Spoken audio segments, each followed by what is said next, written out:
Okay, everyone. The mics are working. Everyone's here. Thank you very much for already being seated. I'd like to start our panel here. So good morning, almost good afternoon to everyone. I'd like to thank everyone for being here for the Clean Tech panel. I have a great set of panelists here. My name's Steve Spinner. I'll be both the moderator as well as a panelist on this because I have an opportunity to wear multiple hats given my recent experiences. But I wanted to first give a brief background about myself, and then I'll respectfully ask everyone of my fellow panelists to give brief introductions of themselves as well. I'm Steve Spinner. I'm Senior Fellow at the Center for American Progress. I focus on on energy policy and the energy group there. I am part-time. I'm non-resident, meaning I have always lived for the last decade plus in Silicon Valley, and before the last couple of years when I did a slight respite in DC, which I'll mention in a moment, I love being in Silicon Valley and like being in Silicon Valley. So I work for CAP as a senior fellow, but it's part-time for policy. I also work for a private equity fund as an advisor called Silver Lake Sumero, where I'm helping them get into the clean tech space with investments. And I also advise about a dozen plus clean tech and internet companies out here. One of the reasons why they asked me to moderate this is that I recently concluded an appointment in the Recovery Act team for the Department of Energy in the administration. In that group, I was part of Matt Rogers' team. He was a senior advisor to Secretary Chu in the deployment of, well, the selection and the deployment of over $32 billion of grants, and we did over $25 billion of loans during that 18-month period of time. Matt had a team of senior advisors. I was one of them, where I was loan programs advisor and the chief strategic operations officer for the loan programs for the LGP program there. And before that, my background, as I inferred, was I've been in Silicon Valley since 1998. A lot of my background is in media and IT, and like most people in clean tech, we made the move within the last decade. So I'm very happy to be back. My appointment ended the end of September when I took up these new relationships with these new organizations. And I see a lot of people in the audience I've had the privilege to get to know over the last few years, and especially recently. But I'm very excited to help lead this panel with my esteemed set of colleagues here that represent some of the leading companies and leading investors in the clean tech space, both in the solar, in the wind, and then in the VC industry with Samir and Vinod and his colleagues doing over, and you'll correct me if I'm wrong, but over 70 plus investments in some of the bleeding edge clean tech companies out there. So with that, I'd like to let my panelists introduce themselves. Hi, my name is Frank Yang, and I'm Director of Business Development for Styon. So Styon is a manufacturer of high-efficiency thin-film solar panels, and we're based here in San Jose. And so today we're scaling, shipping our initial products and scaling our mass production capabilities. So I was actually one of the first 5 people to join the company back in 2006. So over the course of the last 4 years, we've had a fairly rapid move from R&D stage all the way into product development and into manufacturing. And, you know, during this panel, Steve's asked me to talk about some of the experiences we had both on the federal, state, and local funding level that have helped accelerate what the company's doing. A little bit about my own personal background. I'm actually originally from the East Coast, and I actually got linked up to Samir and the folks at Khosla during my time in business school, and got linked up with the founder of Styon fairly early. So as I mentioned, I've been with the company ever since we were an incubator in Menlo Park. So it's been a pretty fascinating experience, and certainly the role of federal funding and the role of the government has been a pretty significant driver in our business and in the solar industry in general. Evelyn? Hi, I'm Evelyn Lim, and I'm the Senior Vice President of Legal at Element Power. Element Power is a company that focuses on utility-scale wind and solar development. We have operations in Europe as well as in the United States. Our headquarters in the United States is in Portland, Oregon, and we have plants operating in Europe, and we are actually under construction in one of our first plants in the United States right now, and that's a wind farm. Prior to Element, I was the Deputy General Counsel and Senior Vice President at First Wind, and while I was there, helped raise over $2 billion of financing for the company. Part of that financing actually was a DOE loan guarantee for one of our projects in Hawaii, which I think we'll touch about later. And I think we did have some interaction with Steve while I was there. And prior to that, I was a partner at a law firm, McDermott, Will and Emery, doing finance. So that's my background. Samir? Samir Kaul, I'm Managing Director at Coastal Ventures. As Steve mentioned, we're probably one of the larger clean tech funds. We do about half of our companies are clean tech and half our companies are IT, though there's probably more, the capital is probably more weighted towards clean tech. And again, like Steve, I used to be in biotech. I did graduate school on the East Coast. I'm from Washington, D.C., and worked with Craig Venter in the late 90s on the early genomic projects before going to business school, and became a biotech investor in Boston for about 5 years before joining Vinod when he started Coastal, leaving Kleiner. So happy to be here. Very good. So just so we're all on the same page of what's happened in the last couple of years, I just want to give a little context. This morning we had some great panels and great information shared, and a lot of what we talked about was the Recovery Act. But if we want to really dig deep on the clean tech sector, what was mentioned in great detail this morning was one of the premier programs, one of my personal favorites, is the ARPA-E program. But for everyone in this audience, I just want to take a couple of minutes to give you a little bit of breadth and depth of what the Recovery Act did, because ARPA-E was just $400 million of $32.7 billion of the grants, not including any of the $25 billion of loans, and there's still another $50+ billion of loans that will be deployed in the next 9 months.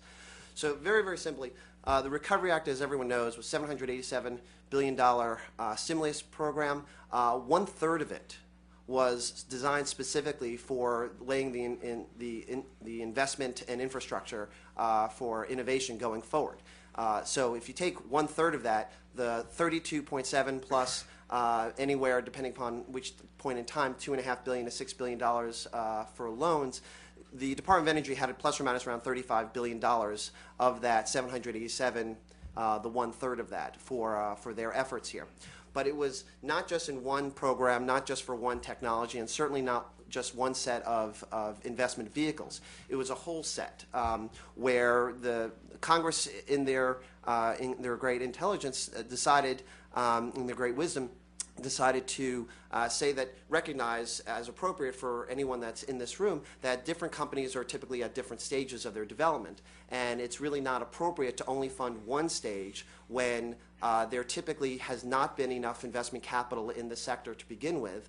And there's typically, even when there is more investment capital, there's still what they call the valleys of death at certain unique points in that company's development.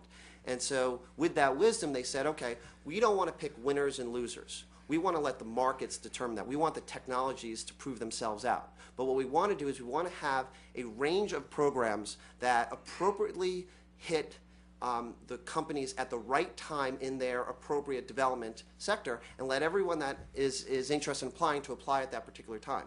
So there were, I believe the number was 144 different programs that the Department of Energy was asked to do solicitations for, do selections for, and do contracts, procurement, and obligate that money and then track them as they spent it. The typical period of time that these things would historically have been done was 2 to 2.5 years. The typical amount of money was $3 billion a year. That's about the average annual budget that the Department of Energy has for development and deployment as part of their about $25 billion of annual budget. So if you do the math, $3 billion to $30 billion, 2 to 2.5 million, they wanted us to do it to 6 to 9 months. So you have the numerator go up 10x, so the denominator go down by 0.25. It was overnight a 40x operational improvement that they required and respectfully requested of the Department of Energy to do. And that's what the recovery team was asked to execute on. And we did that. Over a 1.5-year period of time, we did those 144 solicitations. We gave out over more than 5,000 grant recipients, over 25,000 applications. So the nice thing is that the programs got to tell the winners and we got to tell the 82% of the losers. That was the hard part. But the great thing is that all of a sudden we had so many more people participate in the process and be able to get the process done in a much more humane, professional manner of 6 to 9 months for these various programs. So a ton of demand. Some of them, and on average it was about 5 to 6 to 1, but there were some, like ARPA-E, where I am not kidding you, the first solicitation had 3,700 to 4,000 applications for 37 winners, so less than a 1% hit rate for that one. That was an extraordinary case. On the loan side, it's slightly different, that once you make it to a certain point of are you creditworthy or not, we can actually get it to a 30 to 50% hit rate if you're at that creditworthy standpoint, but it takes 9 to 15 months. And so we got the money out.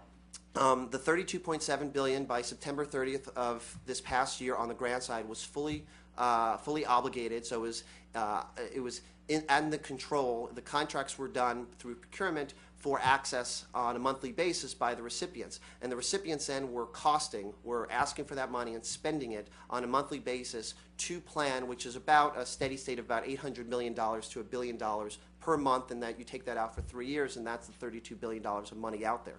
And the reason why it's not all up front is if someone gets a grant, you don't want them to spend it all in 1 month and not have anything for the next 3 years. It's a business. You're given, your $2 million, your $10 million, your $50 million, in some cases your $250 million, based on what type of a project. Was it R&D? Was it the pilot? Was it the demonstration, if you're on the grant side, or if it was for the first commercial if you're on the loan side?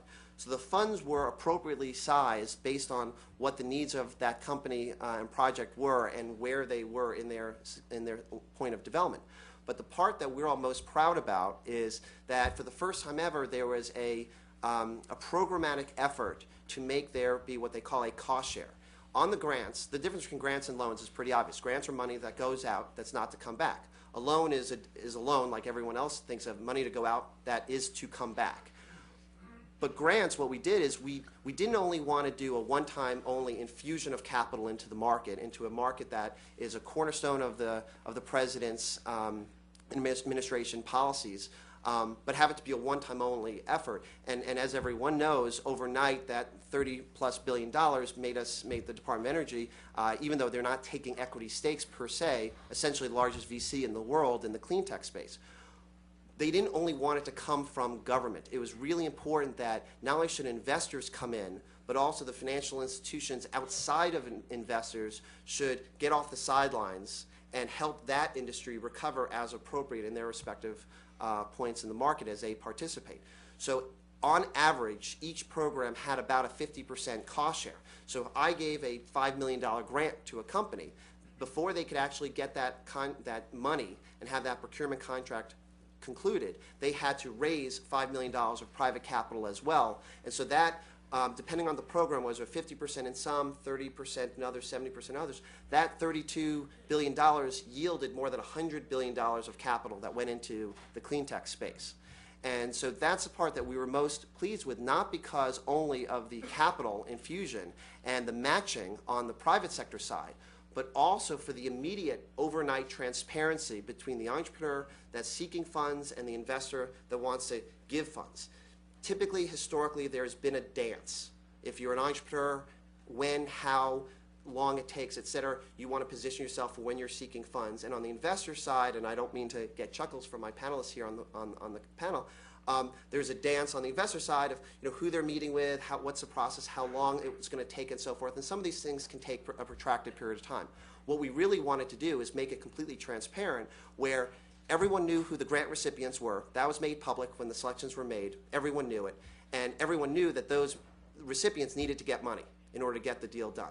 So it immediately shortcutted the entire dance so that there literally was no dance, so that it made it hopefully a much more streamlined process between entrepreneurs needing money and investors seeking places for that money to be able to consummate those transactions in hopefully a much more expeditious manner.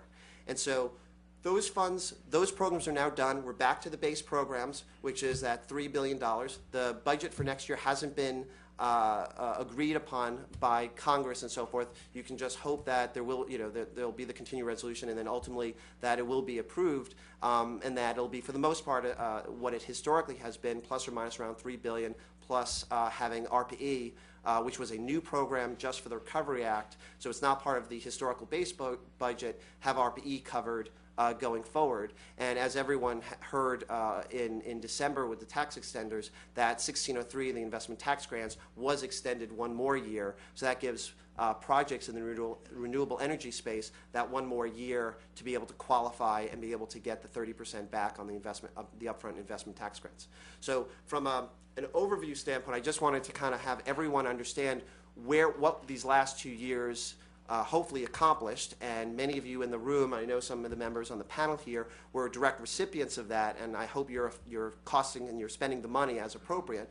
But going forward, knowing, again, the other programs that are going on in Department of Energy and other agencies, as well as in the investor world, the different organizations that you can pull from to be able to continue to fund your efforts going forward at the appropriate point in your technology's development or your project's development.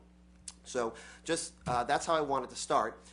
Before we actually get into the questions for the panelists here, I just wanted to take a quick check of the audience here, because I personally love to know the makeup of the audience. Usually panelists like to know who's in the audience. So I just wanted to throw out a couple of different types of backgrounds people have in the audience, and if you can just raise your hand for the one. If you're in a clean tech company right now, if you're thinking about starting a clean tech company, if you're an investor in this space, and the last one is if you're a service provider in this space. So I'm just genuinely curious from a count of hands for the first one, who currently works in the clean tech space in a company? Okay. Who's here thinking about starting a company in the space? Okay. Any investors in the audience? Okay. And then service providers. Okay, so honestly, plus or minus 5 or 6 for each answer, it seems like it's more or less an even split. So that's good. Thank you very much. So first, so that we're, again, rather than just on the government side, I'm genuinely very interested in what my panelists feel about how they view what's going on in the sector, in the clean tech space over the last few years, and where do they think it's going for the next 5 to 10 years. If each one of my panelists could talk, obviously, about their specific sector, and I'd love it if Samir could talk from an investor's view, as well as for some of the sectors that were not covered in solar and wind. So, Frank? Okay, great. So just to give you a little bit of a background on the solar industry, it really originated here in the United States about 30 years ago. So Arco Solar was the first solar manufacturer in the world, and then that was subsequently bought by Siemens and Shell. So if you look at the industry 10 years ago, it was vastly different than it was today. The fundamental technology that was used to manufacture panels was crystalline silicon, and the industry as a whole was producing several hundred megawatts per year. So Siemens was actually the first company to surpass 100 megawatts per year in annual manufacturing from a company standpoint. So obviously, over the last 5 or 10 years, the industry has had tremendous growth and tremendous, efficiency improvement and cost reduction. So I think one of the, foremost trends in the industry over the past 10 years, which is relevant to what Stion is working on, has been the development of advanced thin film materials and process technologies. So if you look at, thin film technologies versus silicon, the primary advantage today is that thin film, offers a much simpler production process and much lower production costs. So if you look at First Solar, who's the leading manufacturer in the industry, they were essentially sort of a hobby shop, 10 years ago, but now they're the #1 manufacturer in the industry, and they themselves produce over 2 gigawatts per year. So I think if you look at the context of the industry, that's obviously been a major change. And now Stion, is one of a number of companies that's, trying to employ more efficient materials and processes and production equipment to improve on the cost and the efficiency of the product. So if you really look at where the industry's at, today in terms of some of the key dynamics, like I said, manufacturing scale and cost reduction are two of the things that, all the major companies today are seeking. There continue to be an amazing amount of inflow of new and interesting cell and module technologies to improve. I also think if you look at the downstream area where Evelyn works, and also at some of the balance of system components, you're starting to see a lot more sophistication and scale there that you didn't see 5 or 10 years ago. And that's, I think, is really going to part of what's going to drive the growth of the industry, going forward, because you're going to get to a point where the energy prices of solar are going to be competitive to the energy prices of retail electricity, but you still need all of the infrastructure in terms of downstream installation and financing to support that. So that's an extremely important part of nurturing the manufacturing landscape. So I guess in terms of where I see it going over the next 5 to 10 years, as I mentioned, the opportunity to lower costs and increase scale is going to continue to be a big part of it. And then I also think that now, as the industry started to mature into a large-scale manufacturing industry, you're also going to see companies have the luxury of investing the time and the effort and the money into developing truly disruptive cell technologies that are going to increase efficiencies and reduce costs by an order of magnitude of where they are today. And then I think you'll expect to see the market grow accordingly. And I think last but not least, in terms of talking about the U.S.'s position in the whole market, I think maybe one of the negatives of the past 5 to 10 years is the U.S., originally dominated the manufacturing base of this industry, and today it actually produces less than 10% of the product. I think you'll see that with announcements from Stion and several other companies in the industry that this trend is already changing today, and due largely to both federal and state funding opportunities. I think you're going to see the U.S. come back on the map as a major player in manufacturing. And then I also think on the downstream side, on the installation side, you're going to see the U.S. go from being today, it's really sort of a top 3 to 5 market in the world. I would anticipate that if not 5 years from now, 10 years from now, it's going to be the largest, because I think there's a lot of demand for the product from commercial customers who consume a lot of energy. There's a lot of interest in corporate sustainability and other initiatives that drive the branding aspect of solar. And I think, like I said, the industry is professionalizing to a point where all the infrastructure and systems are in place to actually execute this. So I think it's a very exciting time in the solar industry, also a very challenging time, and I think it's going to continue to be that way for the next 5 to 10 years. Evelyn? Okay. So I'm going to pick up a little bit on what Frank was talking about with respect to technology. I mean, wind has been around for a while, and we've seen a lot of things happen. We've seen turbines go from kilowatts to megawatt size to multi-megawatt sizes. People are now looking at offshore technology as well. And so one of the challenges that the wind industry faces is how do you get financing for some of the new technology that's out there that may not be proven. And so as you've seen through the years, when the PTC was out there, this is before the economic crisis sort of hit, and we had more tax appetite and more PTC investors. You had a lot of installations of wind projects, and it's really interesting to see if you go onto the American Wind Energy Association's website, they have these graphs that show every time there was a PTC expiration date, there is sort of a drop-off in development while people are waiting to see what the government's going to do. Because at that time, people, if you didn't have the PTC, it wasn't really economically feasible to build some of these commercial scale wind projects. So developers would stop developing, or they'd put their development on hold, and then turbine manufacturers would lose some of their sub-suppliers because the sub-suppliers would start supplying other industries. And then once the PTC was renewed, even though it was grandfathered back, a lot of times you would have lost a lot of momentum on some of these installations. And that continued to happen. Then when the economic crisis happened, you lost a lot of your PTC investors just because they no longer had their tax appetite. So the ITC cash grant came along and was extended so that wind was actually one of the technologies that was eligible because previously the ITC was not available for wind. And once you saw that, there was a huge, I think, and that was partly because I was working in it, but there was a lot of increased activity with respect to developing projects because now you had a way to get cash and you could monetize that cash flow. And again, when the ITC was going to expire at the end of this year, you sort of started to see the same thing that happens when the PTC expires, which is people were either pushing really hard to meet the deadlines or meet the definitions for the safe harbors that would allow their projects to still qualify for the cash grant, or put their projects on hold and wait and see what would happen. Wind and solar, a lot of these renewable technologies are very, very capital intensive. And if you don't have a way to finance the project, unless you have a really big balance sheet player behind you, it's really hard to do.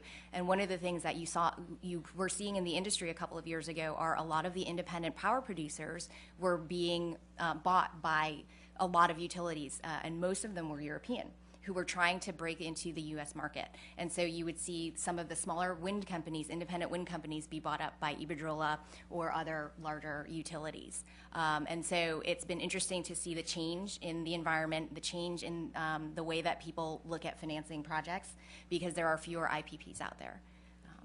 I think that for the future, I think the big thing is going to be there are a lot of transmission constraints, and one of the issues that faces wind and solar and other intermittent technology is how do you smooth the power?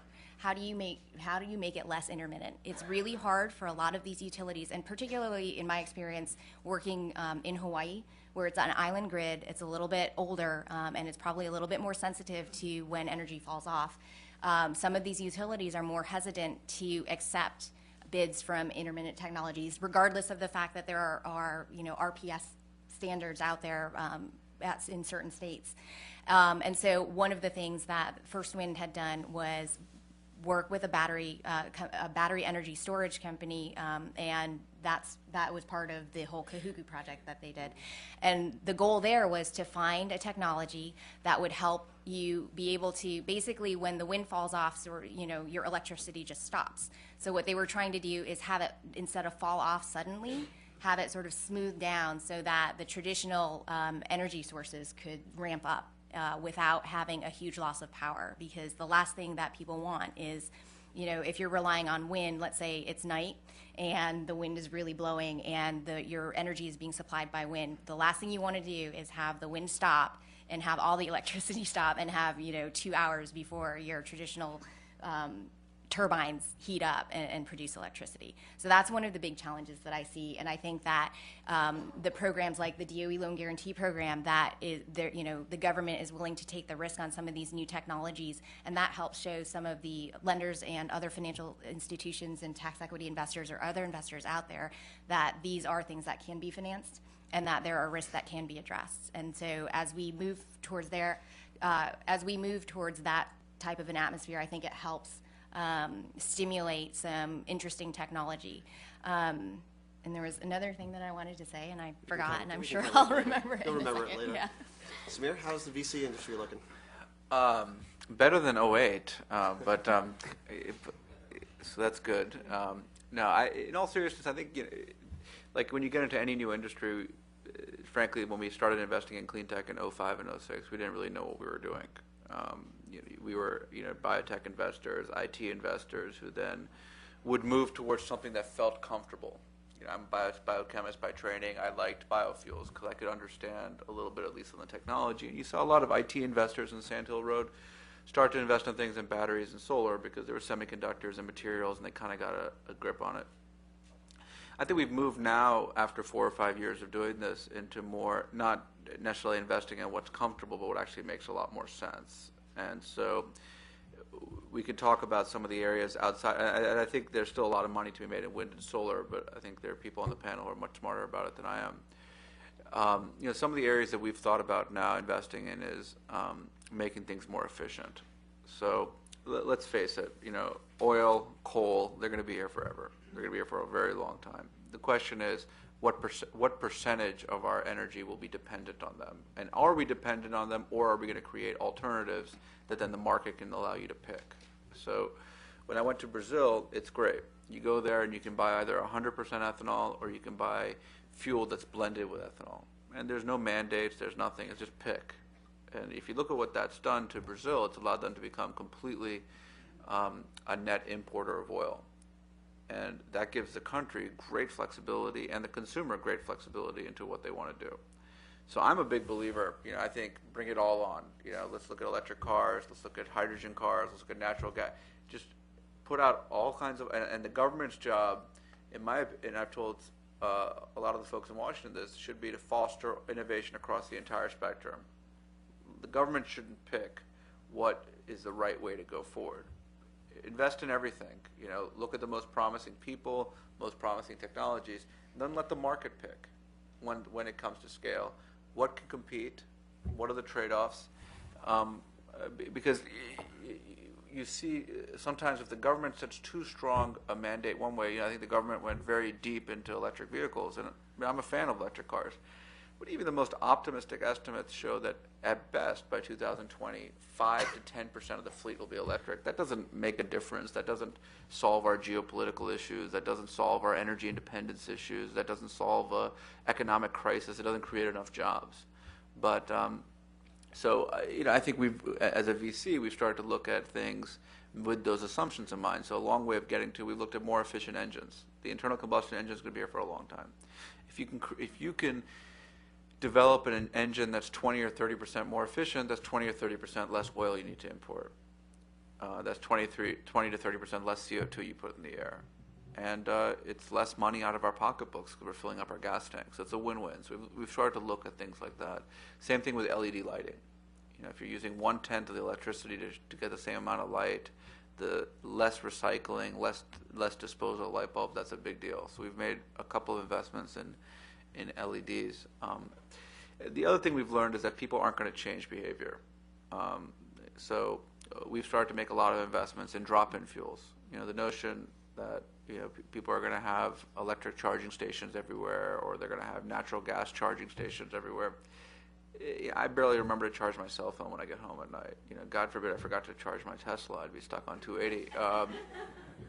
It'd be a major problem for me. So we've looked much more in drop-in fuels. So, we're investors, and I'm on the board of Amherst, which went public, and it's been quite successful. It's a drop-in diesel. We have a company in Houston called Kior, which makes a renewable crude. So it looks just like any other crude, except it's actually got no sulfur because it comes from biomass as opposed to. So it's a long way of saying is that you have to kind of look broadly. It's going to be multiple solutions to every problem. There is no golden silver bullet. The incumbents are going to be active and need to buy into it. If you try to fight the incumbents, you're not going to get anywhere. And that's kind of, and we've also gotten much smarter, and Steve will probably talk about this later, about getting rid of the old notion that clean tech is capital intensive and IT is not. And I think we can talk about that later. I think by getting smarter, we've figured out ways in which we can be very capital not intensive, unintensive, especially given the size of these markets. Good.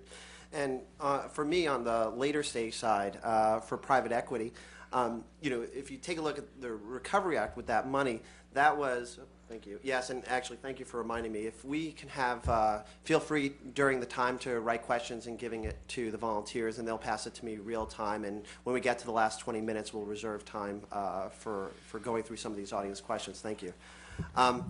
But with those investments that were made, that works for 2-3 years. What I'm really excited about, but I'm also a little nervous as well, is in 2-3 years, those companies that got the appropriate investments for where they were in their stage of development at that time will now be at the next stage, and they'll need capital at that point. And there won't be a Recovery Act 2.0 from the government. It must come from the private sector. And so, thank you. There are VCs out there. There are some great VCs, but as Samir mentioned, and as everyone knows here, there is a contraction in the market, and the bottom 1% is not going to be able to participate from a fund formulation standpoint going forward. So even though there are some great clean tech VCs, I still honestly, genuinely believe that there aren't enough great clean tech VCs, and there's still a gap at the VC level because there are some great ones early stage, and there's just not enough in the BC range. The nice thing is at the later stages, once technology risk has been minimized and seriously mitigated, you are now seeing some more private equity groups like Silver Lake come on board and start helping on the deployment phase. You're starting to see the tax equity markets come back. That's been particularly interesting to see in the wind space, and later we can have Evelyn talk about that. But it's also now very popular. There are some really large, very successful deals being done in the distributed PV space, solar space. And so we need more of that too, though. A lot of the initial tax equity is coming from Europe and some Asia, and we need the U.S. banks to come on board too, and that's what the loan guarantee program was all about. And so as more of those deals get done this year, because loans, unlike grants, had an extra year to do those deals because they're very complicated deals to do as opposed to grants, those will get done through September 30th of this year. You'll start seeing more and more of those later stage, first commercial, and in the mature technologies, even the full commercial deals get funded by the private markets and by the larger investors. Once you have that, I think you need to just see what happens in the next couple of years as more of these companies start coming on board and making larger and bigger plays, with the most successful ones hopefully going public this year and the first half of next year.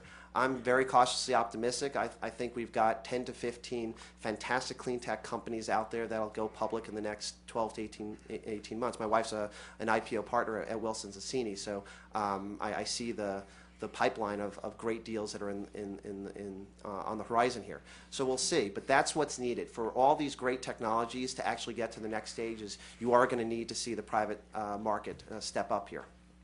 So we talked a little bit about the areas that you guys are most excited about, but most of you have over the last 2 years actually personally had touch points with the states and the federal government on helping you grow your businesses. In fact, even, and I'm looking at Frank here, this has been a particularly good week for you, Frank, hasn't it, for Stion? Can you tell us a little bit? Yeah, so I'll actually just sort of walk through a little bit of all the programs that the company has worked on, and then touch on the announcement specifically that Steve mentioned. So I think if you sort of look at the solar business at a high level and where federal and state funding opportunities can help out, I think you can sort of divide it into three general areas. I think there's a lot of funding available for R&D and product development. So for solar, that's primarily managed through a branch in the government called the Solar Energy Technologies Program that encompasses the National Renewable Energy Lab and some of the other technical organizations in the DOE. I think what you're starting to see more of today is manufacturing financing, both on the federal and state level, and that's something that now Stion has started to get to the stage where it's been able to tap into. And then, like I said, last but not least, there's a very important downstream element. So if you look at the history of the industry, the reason that countries like Germany grew so quickly was that actually they used downstream pull to attract manufacturing and then built the manufacturing tax incentives around it to sort of serve it with local capacity. So I think specifically around, Stion's experiences in leveraging the federal government, the company's really sort of evolved through what I would call three distinct phases. So I think in the first phase, in the year and a half or two of the company, really sort of in a rapid iteration phase of R&D, developing and exploring a lot of different materials and device structures to figure out what our product was going to look like. Actually, for those first year and a half or 2 years, we were actually very hesitant to pursue federal R&D funding because of some of the disclosure requirements and the fear that it might compromise our IP. And those grants also relative to VC funding and later stage funding can be fairly small. Although later on, as you go into more complex product development initiatives, they can still be quite valuable. Then from sort of the 2008 to 2009 timeframe, we're really focused on going into aggressive product development on our Gen 1 and Gen 2 and getting a product to market.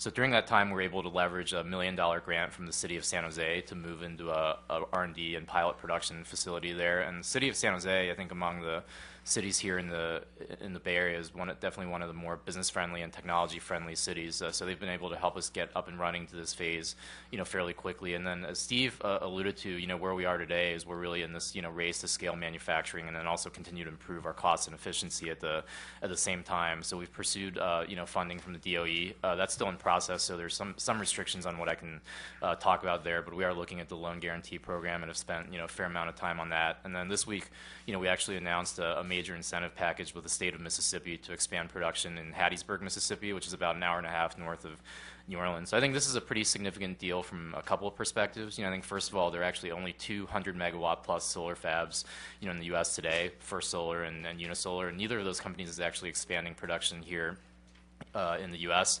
I think second of all, it sort of signals, as I mentioned, a trend to the U.S., returning to being sort of a powerful player in manufacturing and specifically incentivizing it on the state level. So I think if you look at the numbers on the deal, and I think Samir will talk about this a little bit later in relation to the business models of some of the companies. It's a very significant lever for the company in the sense that there's a $75 million loan, and then just in the first year alone, there's an additional about $12 to $15 million in upfront incentives. So obviously, if you look at the difficulty and the equity value that you'd have to go through to get that from an equity source, it's pretty substantial. And I think if you sort of compare it to big economic development deals in other industries, if you sort of look at it on a per job created basis, is actually 1.5 or 2x more than companies like Mercedes and BMW got to build plants in places like Alabama and South Carolina. So we're obviously very excited about it. It was a lot of work, and there's a lot of detailed site selection and other factors that went into getting this done. But I think it's a significant lever for the company. And then I think the couple other programs that I'll just mention very briefly is the 48C tax credit. So it's an investment tax credit program for manufacturing equipment that's actually very similar to the program that Germany used in the early days to attract companies like First Solar. And then we continue to look at a variety of R&D funding mechanisms through the solar energy program that I mentioned. So there's a lot of different opportunities to be leveraged on the federal, state, and local levels. I think one of the interesting things from a company standpoint is that a lot of these are new programs and new approaches to doing things, as Steve mentioned. So from an entrepreneur standpoint, it's been a really fun experience because sometimes there aren't so-called experts in the field. So it's really a sort of a race to see who can work the hardest to understand it the quickest. And at the end of the day, the technology matters, but I think as an entrepreneur, there's also a lot you can do about understanding the programs and spending time in Washington and other places to really invest the energy to make this work for your company. So I think overall it's been a great positive for us on both the federal and the state and local level, and we look forward to continuing to working with all those groups to grow our business. If we could just talk for 30 seconds or so about the Kahuku project, because I know you mentioned it earlier. And also, I wanted to first thank everyone in the audience that's been giving questions. I've been trying to multitask here and read them. So the good news is that they're actually amazing questions. So seriously, thank you. The bad news is that we could have done an hour and a half just on the questions that have been put forward to me in the last few minutes. So I want to quickly get through some of the outstanding questions we have planned here, and I want to get into yours. But I'm already looking at the clock, and we'll only be able to do about 10%, 15% of the questions that have been put forward. But they are truly great questions that you guys have put forward here. So let's just talk a little bit about Kahuku. Okay, so Kahuku is a project that is being developed by First Wind, and as part of that project, they've been working very closely with the utility, who had basically expressed some concern with respect to the intermittent quality of wind.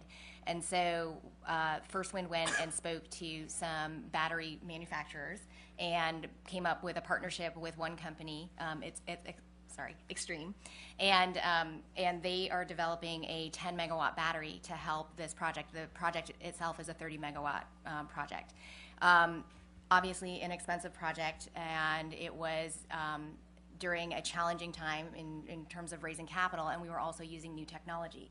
Now, the battery technology had been around for a while, but it had never been used in conjunction with wind. And so that combination made it something that, while investors were interested in it, they weren't necessarily willing to take the risk on it. So when what we did was we actually applied for a grant, a DOE loan guarantee, actually, under the Innovative Technology Program. And we were actually one of the first projects to go through that program. Most project financings that you do for wind projects, they're relatively short term. They don't take that long. This process was an 18-month process. It was a long process. The application process was quite intense. There was a lot of information, and not very many people had gone through it before, so there were a lot of questions back and forth. And I do have to say that working with the DOE, they were really helpful. They understood that these programs were new. They understood that there were going to be some frustrations, but they were very open to listening to ways to improve it and ways to be a little bit more responsive. The negotiation of the documents was also really interesting, because you're dealing with the government and not commercial lenders who you're used to dealing with, who can take certain risks, who are willing to take certain risks. The government, although this is a program to encourage investment in innovative technology, really didn't want to take the risk. So we did have a couple of conceptual discussions with some of our team at the DOE to say, but wait, this is an innovative technology, so by definition it's not really been proven yet, so you do have to take a little bit of the risk. And so it was an interesting negotiation. And the other thing is, it's just the way that the government thought about how the loan should work was a lot different than what we as developers had been used to. It was not always a smooth process, but at the end of the day, it allowed First Wind to get the project built. And I believe that they're pretty close to going commercial. And so that was actually something that was, I'm not sure that people are running to do it all over again, since it is a long process, but it definitely enabled them to build a project that potentially could show, ways to help smooth the power for these wind projects.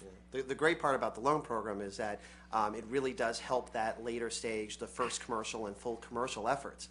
The bad part was that there was historical baggage in the government with loan programs having been done in the DOE in the late 70s and not having them be done well, in my opinion, and there was some history there. So in this administration, as well as in the prior administration when the 2005 Act was enacted, there was a lot of concern that they learn from the 70s and not go down that path again. And so when those initial early solicitations went out, those first couple of applicants, and then those smaller, far smaller set of applicants that got through into actually due diligence to get the deal, the good part is that those early ones got the first couple of deals.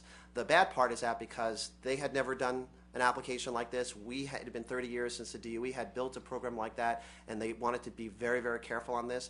It was a much more protracted process than either side would have liked. But the nice thing about it is that, the first deal you go through a zillion issues, the next deal you go through a zillion minus a couple, and then as you do 5, 10, 15, 20 deals, one by one, you start actually litigating all the outstanding issues, and you can actually crank through the system much more quickly, still given that it's still a major, major, major loan. And so for those guys, it was 15, 18 months. For the first deal, I think it was close to 2 to 2.5 years for the first deal that went through. Now the process is 6 months for the mature technologies and plus or minus around 9 months for the innovative technologies for those that went through. So, and then Samir, from your portfolio companies, you've had an opportunity to actually have a number of them win different things. And I don't want to go much into this because I want to dive into some other questions, but if you could just mention a couple of your grants or tax credits, et cetera. So we have, we've had quite a lot of success at the state level. So one of our companies, Kior, that I mentioned, that does biocrude, as well as another one of our companies doing electrochromic glass. These kind of companies create a lot of jobs. There's a lot of reason for the state incentives to kind of come in and help out. We've got a number of companies in the queue in the DOE and USDA loan guarantee, and we're hopeful they'll come out. And we had some companies with ARPA-E, which I think is a great program because that's really, first commercial plants are difficult to get financed, but after that they should be pretty straightforward if the technology is worth financing. What's neat about the ARPA-E is that there are very few. We have a seed fund which is meant for science projects, but there are very few funds which will take the crazy big science risk, and the ARPA-E program I think is great for that. So I actually think that's probably one of the best programs that's come out of the recent administration. And as long as I've got you here, Samir, I did want to actually circle back and cover that topic that you initially broached earlier. Two, three questions were asked about this, and Samir and I talked about this beforehand. But a lot of people are really in the audience trying to think of, historically the baggage with going into clean tech was that it was very capital intensive. And if you didn't want to do capital intensive or you didn't have the access to the funds to do that, then you had to license your technology. And it was one or the other. And it really precluded a lot of great entrepreneurs from getting in the space, and it precluded a lot of great investors to want to be in the space too, because they just didn't have the capital to be able to put such a large percentage of their fund to the space or to that individual project. So I personally would love to know, as well as I know a number of members in the audience, what have you been seeing, Samir, in that space, and how have you been working through it and around it? So look, I mean, if you go in, I'd say uneducated, or if you want to be capital intensive, you can go into clean tech and be capital intensive. The question is how do you go into clean tech and not be capital intensive? So there are a couple of things that are important to note. So two of the industries that have been traditionally funded by venture capital have been semiconductors and biotech. And if you look at semiconductors, it's still over $100 million to build a fab. And the market, for specialty chips and along those lines can be less than $1 billion. So when you talk about number of dollars deployed for overall market size, it's not a great ratio. But semiconductor companies have and will continue to get funded by VC. In biotech, the reason why I stopped investing in biotech is when you get to the phase 3 clinical trial, it's as capital intensive as any business you can get into, and the risk is amazing because you're talking about regulatory compliance and capital risk, and you only get one shot on goal. So if you're a biotech company, when I was doing biotech investing, I would argue with my partners that as soon as we got to, you get to phase 2 and you get someone to take you to phase 3, you could then do a public offering. At that point, you've licensed your one drug that has made it that far to a pharma company, and your fate is in their hands. No one cares what else happens. So I would argue at that point, once you license to shut the company down and give the cash to investors and wait for the royalty check if it happens, because no one really cared what happened after that. And if you looked at the biotech IPOs in the middle of the last decade, where it was kind of a hot period, the average amount of money had been raised for biotech companies from inception was over $100 million, and the average pre-money valuation was 7 years later and was around $300 million. And so that was a success case. $100 million in 7 years results in a valuation of $300 million, which is not great, does not reward risk. And in a business where you had to then license your favorite child to someone else to take to that. So there's a lot of businesses. So you take those kind of as parameters. You say, how do you get around that in clean tech? Well, one, if you look at the fuels or the power market, you're talking hundreds of billion-dollar market. The largest drug is a breast cancer drug is a $6 billion market. You're talking 100x the size of market. So you could argue that you could have at least an order of magnitude more investment to justify the same kind of return. The other thing is that you can do joint ventures that are regional. It can be a European joint venture. It can be an Asian joint venture. It can be for certain feedstocks. It can be for certain limited number of plants. But the markets are so big that even if you have to give away 5 plants in a joint venture to get it funded, the markets are infinite. So that also so those are kind of the things that we've done. So couple specific examples. Frank's company, Stion. we're the largest shareholders in that company. We were the seed investors. Most solar companies in the valley have raised 5, 6, some have even raised over $1 billion before and they still aren't profitable. And so the whole solar industry gets painted as capital intensive and unable to make money. Well, Stion has raised less than $100 million and has a lot of it in the bank. And what we did, which was, wow, I'm boring. What Stion did was said, look, we'll make one product, a single junction, and we'll work with partners like TSMC on that. And we'll get capacity from TSMC. We've got a very attractive low-interest loan from the state of Mississippi, and we're talking to the DOE. So our cost of capital is very low. And so now we're talking about hundreds of megawatts at very low cost of capital. We also have a second product, which is a tandem, which hopefully will be able to compete with polysilicon at thin film costs. So again, very capital light, creative business. Another company of ours that's filed to go public, Gevo, repurposes corn ethanol plants. So as we know, corn ethanol was hyped up. Then corn prices went to $7 a bushel. Everyone hates ethanol. The corn ethanol business is in a very difficult time.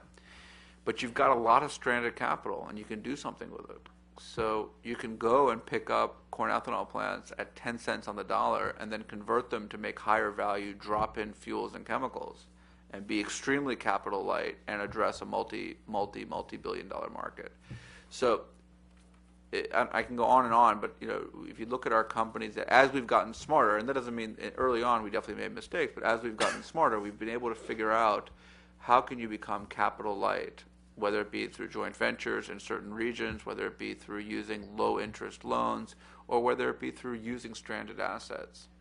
And not give up the upside of the clean tech market, which is 100x any other market we've seen in Silicon Valley. So I'll just stop there. So we've all identified over the last 45 minutes or so a number of challenges that we think different sectors are going to have, different types of companies are going to have, different parts of the country, and even internationally. Comes back to going forward, let's just be honest. It's a tight fiscal environment. A Recovery Act type stimulus program is not going to be able to happen again in this sector. What role do you think the governments, as well as not only the federal side but also on the state side, what role do you think state and federal should play going forward? And also, if you can add this real time, are there any particular near-term hits, quick wins that the local, state, federal government could do to actually help companies at their various points in development here? So that's about 3 different questions I've combined in one. I understand that, but wanted to hit everyone here. Frank?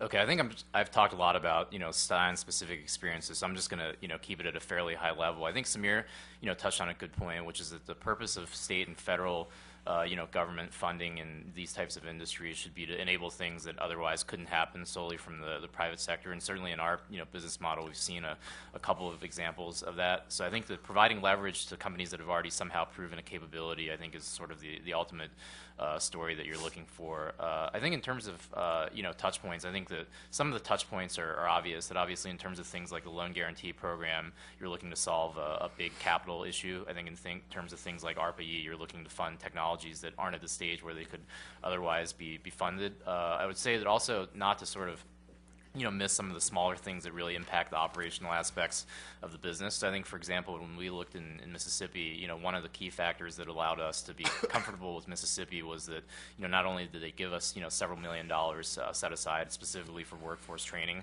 but they had a community college system that had done this with companies like Toyota and done this with companies like Nissan. So there's a lot of confidence that, once you build a plant, you still have to get it profitable to pay back the loan. And I think there are a lot of those, actually smaller infrastructure and, support programs on things like workforce training and education that are equally as important in terms of actually helping companies like ours. So I think that there's sort of broad things of things that government can do. I think that a lot of the programs that are in place are really helpful in terms of encouraging innovations in technology. But I do think that one of the challenges with the just having some of the money is the tension between getting these technologies and then where it's coming from. There are a lot of foreign manufacturers now that are coming into the markets. And it's sort of interesting to see the reaction of people. People were starting to really push for Buy American and making sure that people who are applying for government money had to have everything sourced American, and that may not necessarily be the best thing for the industry, for industry growth, and it also isn't always the cheapest thing, and so it may not always encourage sort of the innovations that you're looking for. So when you have entrants into the market like developers, so as a developer, we're not the ones who are doing the manufacturing. So we go out and we look at different turbine manufacturers, we look at the technologies that'll work at the site, and we look to see which ones are going to be the most efficient and also the cheapest in a way. And those aren't always U.S. companies. And a lot of times the U.S. companies don't always have their manufacturing facilities here. So then you run into a tension of, what is okay and what's not. And I think that's something that's an interesting thing to think about. Putting things into the government programs that require people to have manufacturing facilities in the U.S. may not always necessarily result in what they're hoping for. That's just I'm pretty consistent. I think the two things the government can do to promote innovation is, one, they need to expand the number of visas they allow for people from out of the country. I think it's insane. We continue to educate folks. I'm a second generation. My parents were immigrants from India. We lose money on every student we educate, and then we don't let them stay when they want to work here. It makes no sense. It's completely idiotic. The second thing is that I think the federal government also needs to send a signal for clean tech that the United States is going to be serious about it. There's going to be some kind of incentive for carbon, and that we're going to continue to promote it. But without it, I've already seen some of our companies start to go to China and even Australia now, which are being more aggressive than the United States. Europe has always been more aggressive. But, to me, if we continue at the government continues like they are right now, loan guarantees, all these things are great. But letting talented workers leave the country because they can't stay here when they want to, and not sending a signal to the investors that they're going to go get serious about renewables is a great way to have the economy stay in a way where they need recovery. Yeah, and I want to echo, I'm going to mention a couple of things here, but I want to echo what Samir just said on the H-1Bs. We're talking about 20,000 jobs on the H-1Bs, and unfortunately, that one issue is getting held hostage as part of the larger immigration debate. And I understand that it's a complicated, messy thing that this particular administration is really, truly working hard to try to solve. But unfortunately, they're not able to take out the H-1B issue as part of the larger fight.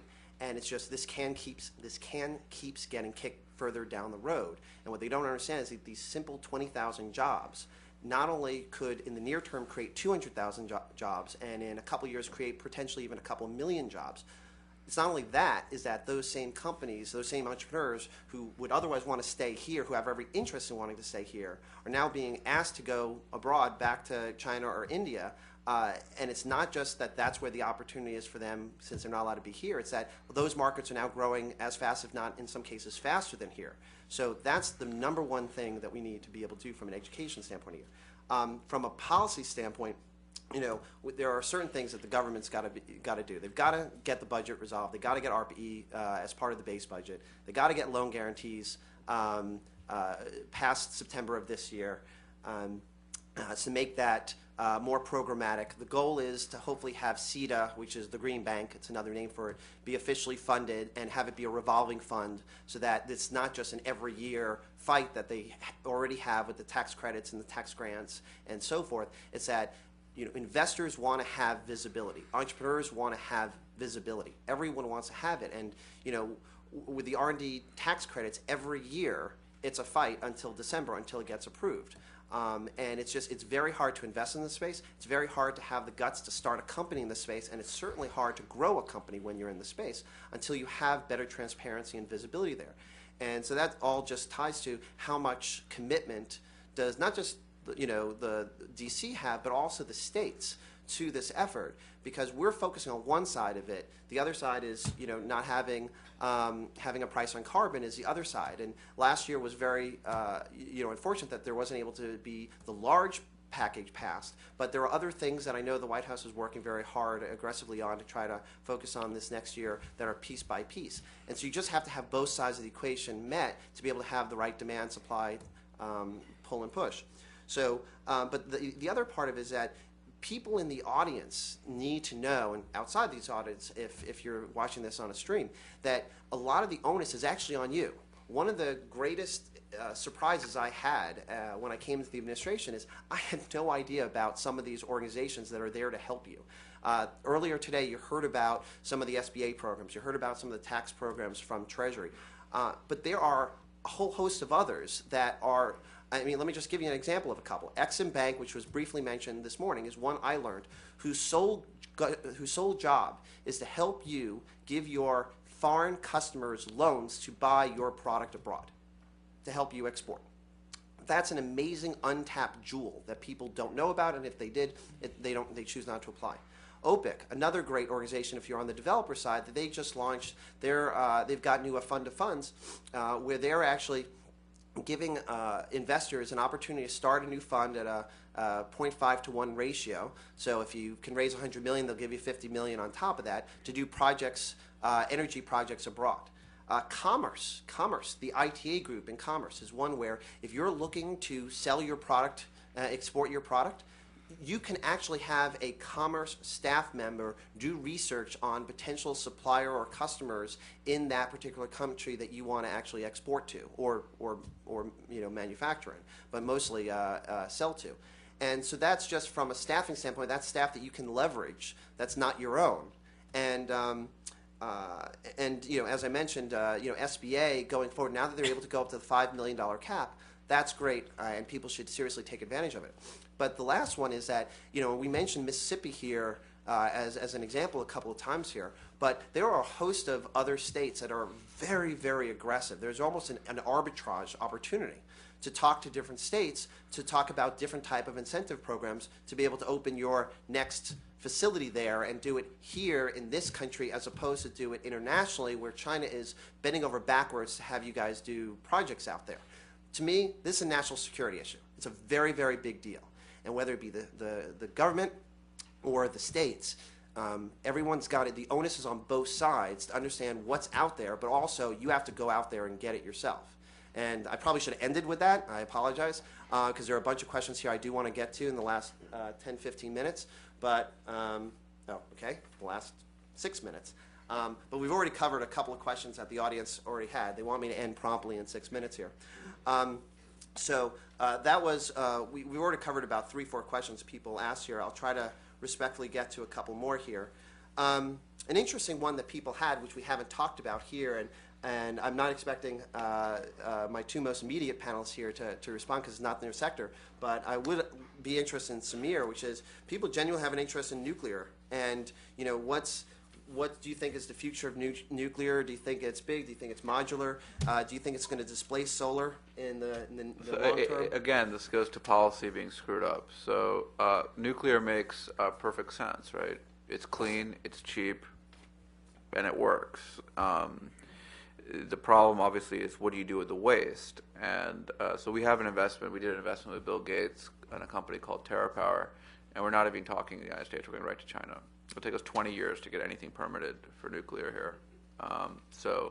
I absolutely believe in nuclear, and just like I said in my opening, I think nuclear and solar and natural gas and clean coal and wind all make a lot of sense, and they're going to be different spots and different locations where each one makes sense. But yeah, we're Coastal Ventures. We are fans of nuclear. The two challenges is that as venture capitalists, it's hard with a discrete amount of money to make real innovations in nuclear, and then you topple on top of that it's very difficult to get nuclear plants permitted in the United States. It makes it difficult to invest in. We did this one with Bill Gates because a lot of the technology was developed, and we figured working with him, maybe you could streamline some issues abroad. Great. Actually, there were a couple questions about China and the solar industry, and so wanted to ask Frank here if you could comment on the U.S. market position relative to China, and how does that look for innovation in the manufacturing base for the consumer going forward? Yeah, I think today that we've gone through in the last 5 years a period where China's presence in the industry has ramped up quicker relative to any other country, especially in terms of manufacturing capacity. I guess in my seat in the industry at a company that's developing an innovative technology and scaling manufacturing here, I actually see a lot of hope for the U.S. And I think the reason is that if you look at the direction that the solar industry is heading, technologies are becoming less process intensive and more automated. So I think one of the big selling points that China has is cheap labor, and I think that's eventually not going to be as much of a factor.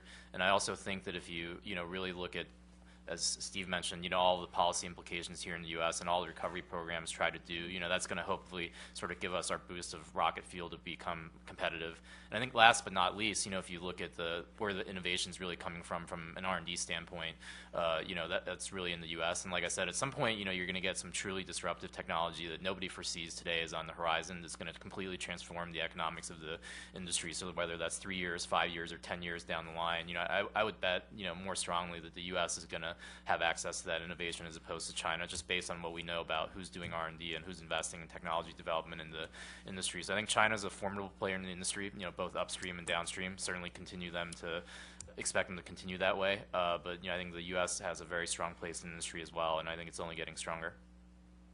The final question I think we'll be able to get to is one where people were genuinely interested in export capabilities. We talked about some of it from the federal side, but from an industry standpoint and technologies and companies that you all see on a daily basis, which industries do you think have the most export potential out there, especially to Southeast Asia? I guess I'll start very briefly with solar panels. So today, actually, as I mentioned, the majority of the global market is centered around Germany, Spain, Italy, and France. And the U.S. has traditionally been sort of a top 3 to 5 market. So if you look at the global market as a whole and you look at all the companies, it's actually a very export-driven industry. Now, like I said, I think that's going to change, but just based on the volume of the market, it's a 15-gigawatt market today that continues to grow at double-digit rates. So I think the export opportunity is, just going to continue to be substantial. Yeah, I'd probably say building materials, because where construction is growing the most rapid is probably in India and China. So if I had to think of something that would make sense economically to export, it'd probably be something along those lines. Great, great. Well, I wanted to thank my panelists here. It's great participation. I also want to thank the audience. The questions you put forward helped me in the last 45 minutes wrap up.